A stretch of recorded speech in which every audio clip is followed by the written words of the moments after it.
Geserkan cara berpikir kita. Semesta ini sangat tidak suka dengan kesedihan, tidak suka dengan kekecewaan, kemarahan. Jadi ketika semesta mau memperbaiki, kita yang ngeblok.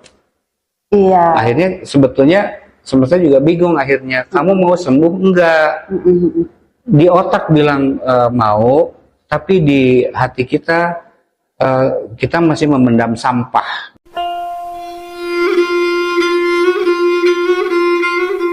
Dengan kita tidak membohongi diri sendiri, dengan kita tidak berbohong itu semesta akan melihat gitu ya. Betul. Dan memberikan apa yang kita butuhkan gitu. Iya. Saat kita sedang butuh solusi misalnya untuk keluar dari satu masalah gitu, dengan kita mengakui itu memang ada. Iya. Dan apa adanya memang itu yang sedang dialami. Betul. Tanpa kita tutupi ya semesta akan menjawab itu. Semesta akan menyelesaikan.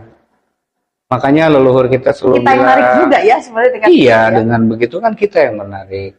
Kalau kita bohong ditutupin dong jalannya. Iya, betul sekali. Jadi ketika semesta mau memperbaiki, kita yang ngeblok. Iya. Akhirnya sebetulnya semesta juga bingung akhirnya. Kamu mau sembuh? Enggak.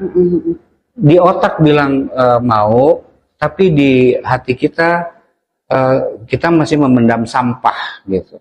Padahal semesta ini sangat tidak suka dengan kesedihan, tidak suka dengan kekecewaan, kemarahan dan lain sebagainya. Semesta itu tidak pernah marah. Gunung meletus itu bukan marah loh. Iya. Cuman itulah manusia menganggap ketika gunung meletus atau terjadi badai gitu ya, sebagai seolah sebagai sebuah kemarahan alam. Bukan. Itu sebuah proses itu. Mereka sedang menyesuaikan dirinya. Ya. Karena energinya sudah mulai tidak seimbang dalam ruang kebumian ini. Lalu dia memperbaiki diri. Versi manusia menganggap bahwa itu adalah kemarahan. Iya. Nggak ada alam yang marah.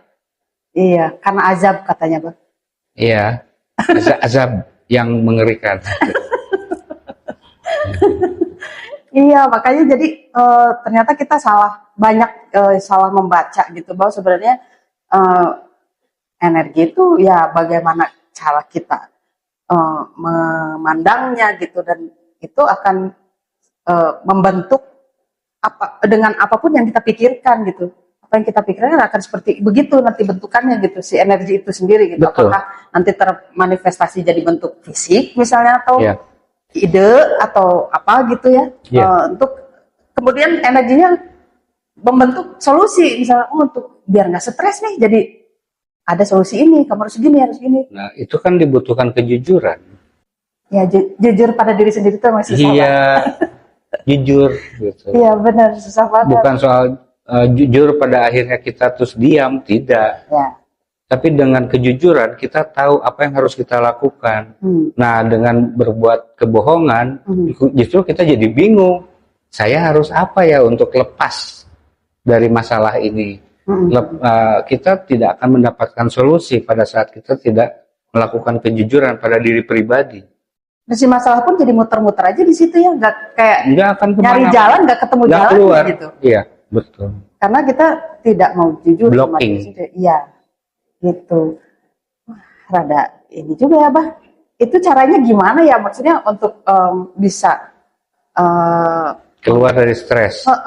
Berpikir, kita harus punya kemampuan mencari perspektif yang lain. Geserkan cara berpikir kita agar kita merasakan kenyamanan itu. Kenapa stres sering terjadi pada manusia yang notabene justru dalam ruang kehidupan ya. Padahal dari mulai molekul-molekul di tubuh kita, entah itu bakteri dan lain sebagainya yang baik-baik, semua tulang-tulang dan lain sebagainya, organ tubuh kita itu mati-matian mempertahankan agar kita hidup.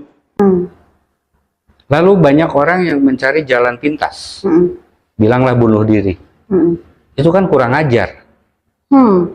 Seluruh tubuh kita, molekul-molekul dan lain sebagainya di tubuh kita itu bekerja keras agar diri kita hidup. Lalu tugas kita tuh apa sih sebetulnya ketika udah sampai di titik itu? Tugas kita itu sebenarnya hanya tinggal berpikir. Mereka yang sudah bekerja mati-matian ya, agar kita hidup, tugas kita tuh apa? Berpikir. Kalau tugas kita berpikir negatif, ya mereka juga akan ikut melakukan pekerjaan negatif. Tapi pada saat kita berpikir positif, ini yang disarankan, maka semua elemen-elemen pembentuk tubuh kita, mereka sudah siap. Karena perintahnya kan dari sini semua, dari pikiran, berdasarkan rasa. Makanya mungkin itu sering banyak juga yang bilang segala akar dari berbagai penyakit itu awalnya dari pikiran. Ya, dari pikiran. Nah itu kenapa saya nggak bisa sembuh-sembuh gitu, ada yang bilang gitu. Mungkin terpuruk aja dalam satu permasalahan itu gitu. Karena dia tidak punya perspektif lain. Yang dia lihat itu, misalnya saya melihat dari sini, melihat benda ini gitu. Saya melihat benda ini dan selalu melihatnya dari sisi ini terus. Coba geserkan cara melihatnya. Ketika saya melihat dari atau objeknya yang kita geserkan, maka saya tidak melihat objek ini lagi. Objeknya tetap sama ya? Objeknya sama. Nah, itu yang saya maksud. Bagaimana kita merubah cara berpikir kita atau perspektif berpikir ketika kita menghadapi masalah. Contohnya banyak, terlalu banyak, bahkan contoh itu sayang kita jarang mempelajarinya ya, bangsa kita itu.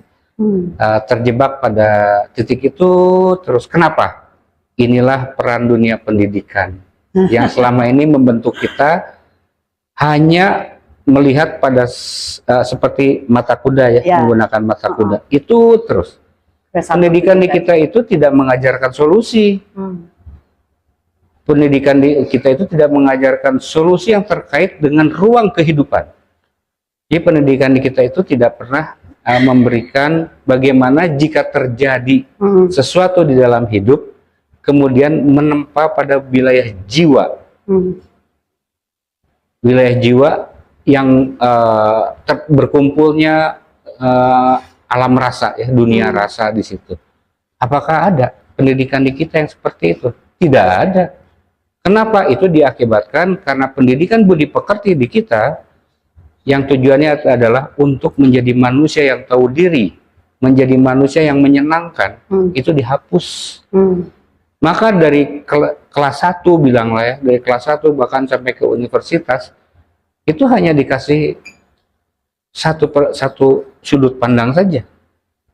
Misal seorang guru ketika muridnya mampu memecahkan satu masalah dalam matematika, bahwa 2 tambah 2 harus 4. Kalau 5 salah. Ini kan ajaib. Kenapa anak tidak diajarkan tentang kesalahan, belajar dari kesalahan? Kenapa anak harus selalu diajarkan dari benar melalui satu perspektif? Harusnya dia diberikan wawasan bahwa 5 boleh, tapi bukan 2 tambah 2. Harusnya 2 tambah 3. Anak kan akan jadi, oh begitu. Tapi kalau belum apa-apa dihukum dengan nilai yang jelek. Selalu dihukum dengan nilai yang jelek. Artinya, dia akan terbentuk menjadi manusia yang takut dengan kesalahan. Takut terhadap trial and error. Padahal ruang kehidupan kita, dari sejak zaman purba sampai hari ini, bahkan sekelas Albert Einstein pun ya, seorang mahafisikawan kelas dunia, itu trial and errornya itu udah ribuan kali. Ini anak SD harus bener gitu. Melakukan kesalahan tuh seakan tuh nggak boleh gitu ya. Nggak boleh. Masalahnya bukan nggak bolehnya sih, Bah ya. Tapi kan ya itu hal yang wajar, melakukan kesalahan untuk bisa nanti jadi cerminan untuk jadi lebih baik lagi nanti. Betul. Ini terkait persoalan energi dan stres, pengelolaan energi dan stres. Di negeri kita, kebayang nggak, guru matematika, ada guru kimia, ada guru fisika, ada guru macam-macam. Bilanglah ada 10 guru mengajar. 10 guru ini minta kepada muridnya 1 orang untuk bisa semuanya. Dan harus punya nilai 10 semuanya. Kalau enggak, dia dianggap goblok. Kebayang, Iya. gurunya aja ada 10, muridnya cuma 1, tapi harus bisa semuanya. Iya, iya. Apa enggak goblok gurunya? Iya. Bagi saya gurunya yang goblok, bukan muridnya. Kebayang nggak? Saya bawa 1 gelas, nanti ada si A bawa 1 botol, si C bawa 1 jerigen, si B bawa ini. Datang 1 murid, ini bawa ya, ini bawa, mati dia. Orang saya aja cuma bawa segini. Kan? Nah, apalagi ini sifatnya ilmu pengetahuan. Ketika ada di dalam kelas, akhirnya anak mendapatkan cap 1, mendapatkan cap bodoh. Dan itu akan luka pada diri anak itu. Luka ini akan menjadi tempat bocornya energi. Kemudian pikiran, ketakutan, takut salah, itu akan menjadi blocking energi. Harusnya energi itu lancar.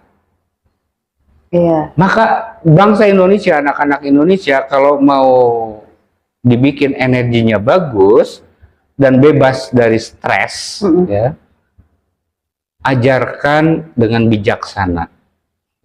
Ajarkan dengan bijaksana sesuai dengan usianya, sesuai dengan lingkungannya. Maka saya sepakat itu ada di media sosial yang mengatakan bahwa tugas anak kecil itu bermain. Ya. Bermain. Tugas anak kecil itu harus merasakan bahagia. Artinya, jika suatu saat nanti dia dewasa, dia tidak bahagia, setidaknya dia pernah mengalami bahagia di masa kecil. Kedua, saat dia merasakan kebahagiaan di masa kecil, maka ketika dia tumbuh dewasa, dia tahu patokan-patokan bahagia itu harus lewat mana. Dan bermain itu akan memicu cara berpikir yang kreatif. Itulah tadi yang dimaksud dengan bagaimana perspektif berpikir itu diajarkan kepada anak-anak didik di sekolah-sekolah.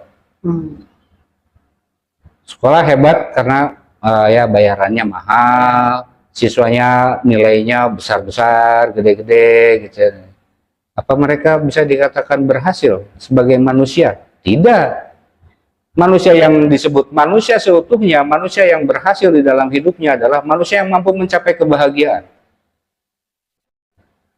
Kebayang untuk mencapai bahagia, anak ini mengalami stres berapa belas tahun? Anggaplah TK berapa? 1 tahun. SD 6 tahun. SMP 3 tahun. SMA 3 tahun. Mahasiswa 4 tahun, berapa tahun? 20 tahun lah lebih kurang. Ya. Ya pokoknya sekitar segitulah. Setengah dari hidupnya dilatih untuk stres.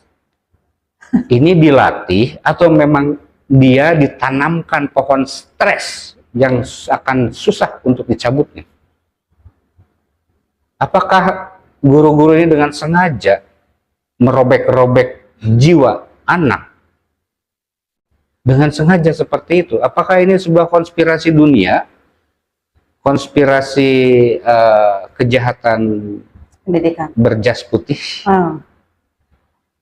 Tapi lucu, Bah, anak-anak muda sekarang itu kayak apa namanya, banyak tuh yang, aduh, aku lagi stres nih, aku lagi banyak pikiran nih, insecure, overthinking, dan mereka bangga dengan itu gitu. Itu proses, itu hasil dari pendidikan yang itu tadi. salah di negeri kita. Lalu kalau memang itu salah secara, ya itu tadi siang Abah bilang apakah ini konspirasi atau bukan, karena kalau misalnya bukan konspirasi, kenapa gitu, kok untuk apa gitu, untuk sengaja menanamkan menanamkan stres itu dalam sejak dini gitu, untuk apa? Toh kan yang menjalani itu kan generasi kita berikutnya, anak cucu gitu. Nah itulah, untuk apa gitu? Energi manusia gunung, orang-orang yang tinggal di pegunungan, dengan energi orang-orang yang tinggal di wilayah pantai, dengan dunia kelautannya itu beda. Cara berpikirnya kan berbeda. Yeah. Energi terkait nanti dengan frekuensi yang timbulkan akibat cara berpikir. Mm-mm. Ya tentu akan berbeda. Sekarang semua diseragamkan. Ya. Bangsa Indonesia, mungkin banyak bangsa-bangsa di dunia pun memasuki industri pendidikan. Ya.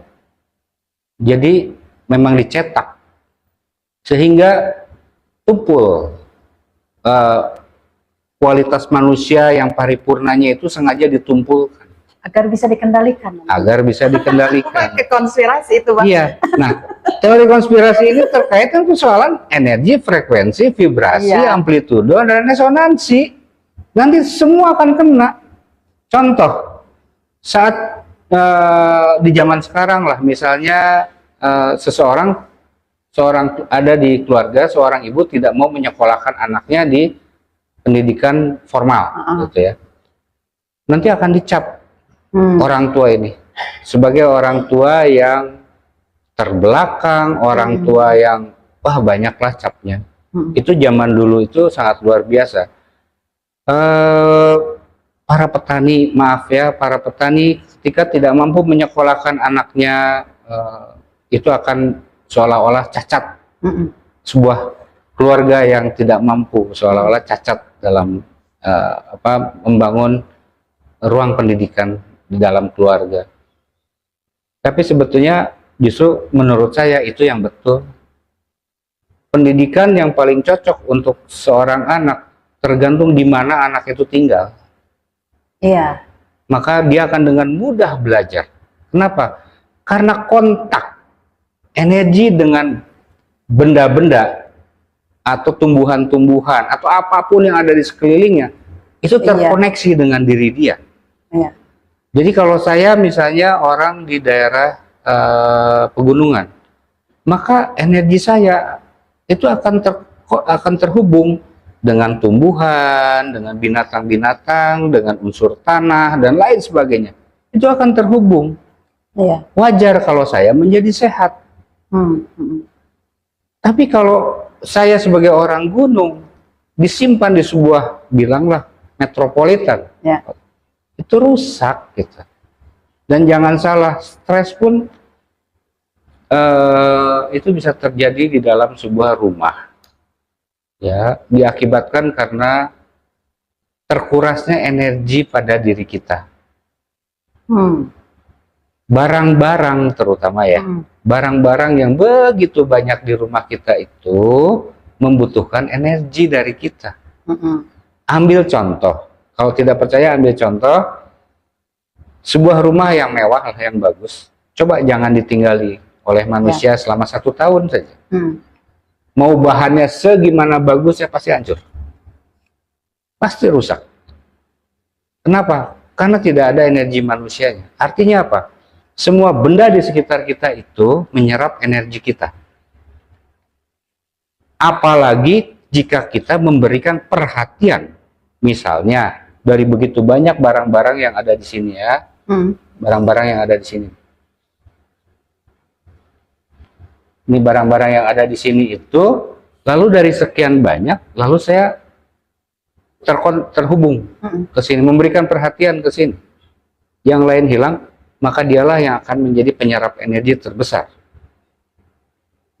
Itu sebabnya barang-barang yang punya hubungan emosional dengan kita, apalagi karena pernah terjadi satu kejadian yang bilanglah kurang menyenangkan gitu ya, itu akan menguras energi kita dan itu akan pindah karena diserap oleh. Gimana dengan hiasan-hiasan yang terpajang banyak misalnya tuh di rumah?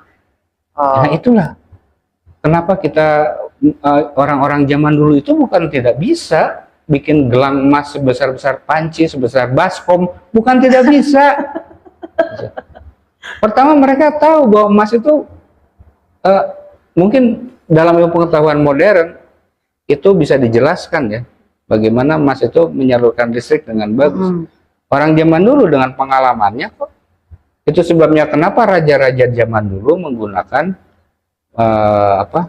benda-benda yang terbuat dari emas. Itu terkait dengan kelistrikan. Dari mulai yang ada di kepala, kemudian dan selalu disimpan di bagian-bagian apa namanya, titik-titik yang paling apa namanya sensitif, ya. Kayak cincin, ya, di antara buku-buku ini, di sini, di leher, di kaki, bahkan di pinggang, sampai gelang kaki. Ngapain? Bukan tidak tahu, karena disitulah listrik dari ruang kelistrikan itu akan menyerap ke sana, akan diserap. Dan ketika dia berpikir pun, itu akan dipancarkan gelombang yang luar biasa. Maka jangan heran kalau pada saat itu wibawa seorang raja, mau atau tidak mau, pasti akan naik. Kenapa? Karena energinya besar, yang dia keluarkan besar, yang dia serap juga besar. Berarti kita harus pakai mahkota emas dong, Mbah, biar bangsa Indonesia itu kalau Freeport-nya kita yang kelola dari zaman dulu, kita sudah, semua bangsa Indonesia sudah punya cincin emas, sudah punya kalung emas, sudah punya mahkota emas, bikin mahkota masing-masing. Bukan kuningan ya? Bukan. Sekarang mahkota dibikin dari kuningan, kan lucu. Atau di sepuh. Mas palsu. Lalu masih disebut sebagai mahkota. Wah, nanti dulu kuningan itu cukup menghambat listrik kan. Grounding itu bagus untuk menetralisir energi. Untuk stres juga? Stresnya sih tidak. Buktinya orang gila. Iya ya, bener juga. Ya. Untuk orang-orang yang mengalami stres, mengalami depresi yang terlalu berat, cobalah mandi. Leluhur kita tidak semata-mata menginikan apa, menghormati daun sirih. Kan daun sirih itu daun yang menyerap sinar matahari yang sangat luar biasa, dan daun sirih itu sangat membantu untuk sistem saraf. Karena ciri-ciri orang stres, apalagi sudah di tingkat depresi, mereka tuh tidak suka dengan air. Gak mau mandi ya, Pak? Iya, kayak kamu. Aduh, saya udah mandi loh.